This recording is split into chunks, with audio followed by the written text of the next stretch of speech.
evening. I would like to begin by thanking Ward 2 residents for joining us this evening.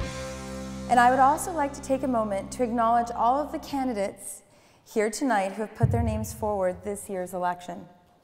It has been an honor representing you as a member of City Council for these past 6 years. I have appreciated working with my council colleagues this past term, particularly with retiring City Councilor Ron Hayter in representing Ward 2. Together, we always put the interests of Ward 2 citizens first. And that is why I am running for City Council in this election, to continue to work hard in representing Ward 2 residents, the ward my family and I live in and am passionate about. It will be important for Ward 2 residents to have a voice with experience to represent your interests on City Council as we move forward on a number of significant projects. As you know, I have not been afraid to speak out on issues that matter to our Northwest communities.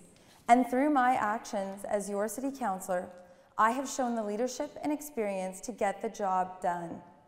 I believe that my record as your councillor is one that shows that I am committed to results. And that is my commitment going forward. You deserve no less from your City Councilor. I led council with the introduction of the dedicated funding for neighborhood renewal to ensure that we have enough money to fix all of our roads and sidewalks in all of our neighborhoods. I was successful in securing $109 million to fix roads and neighborhoods in our Ward 2 communities this past term. I supported and received increased funding for police and fire protection, including funding for the Lauderdale Fire Station renovations. And I successfully did away with things like the need for garage sale permits. And I spearheaded with my fellow council colleague, Karen Leibovicci, the development of the Bar Safe Compliance Team, which has successfully addressed issues in unsafe bars in our city. To more efficiently focus our transit priorities, I pushed for the decommissioning of the old trolley bus system to save money and redirect our transit priorities towards LRT development.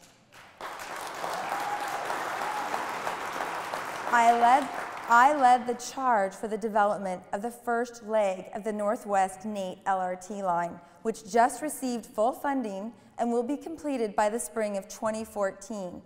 I also pushed for the continuation of the Northwest LRT line to serve Ward 2 residents.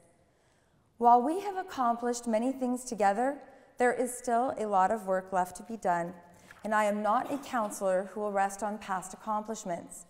Over the coming 3 years, we will have the opportunity to make decisions together that will have a direct impact on services to Ward 2 residents, including the construction of Northwest LRT, making progress on building a police station in the Northwest, and doing the right thing with the redevelopment of the city center airport lands.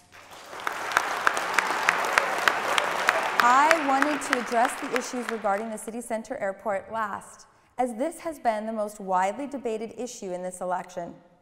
Regardless of whether you support the redevelopment of the city center airport or you do not, we must ensure that our civic debate on this issue is guided by facts and reason, not rhetoric or emotion. Leadership in public office is about making difficult choices and being accountable for tough decisions. Doing what is right for taxpayers may not mean doing what is popular all of the time. And that is why I must stand by the decision to support the phased redevelopment of the city center airport lands. The City Council's decision to not proceed with a plebiscite was a difficult decision for me personally. I live in the neighborhood that will be most affected by development, but based on all the facts I had before me and the consultation I did with Ward 2 residents, it is the right decision for our city and for our taxpayers. Once scheduled air service ends operation in 2012, it is a financial reality that the city center airport will require significant subsidy, whether through direct tax dollars or increases in airport fees. The simple fact is that the city center airport is open and will remain open with one runway. Full closure as we transition the lands is not expected until 2024. Personally, I see the redevelopment of the City Centre Airport lands as an incredible opportunity for the residents and communities of Northwest Edmonton. And as your City Councillor, I will ensure that City Council honors its commitment to move forward with this vision and all of the spin-off benefits, from jobs to new businesses, LRT expansion, and new residents that will be created in Ward 2, in the heart of our city. And I have enjoyed attending your community events and talking about your ideas, and I ask for your continued support on October 18th. Thank you.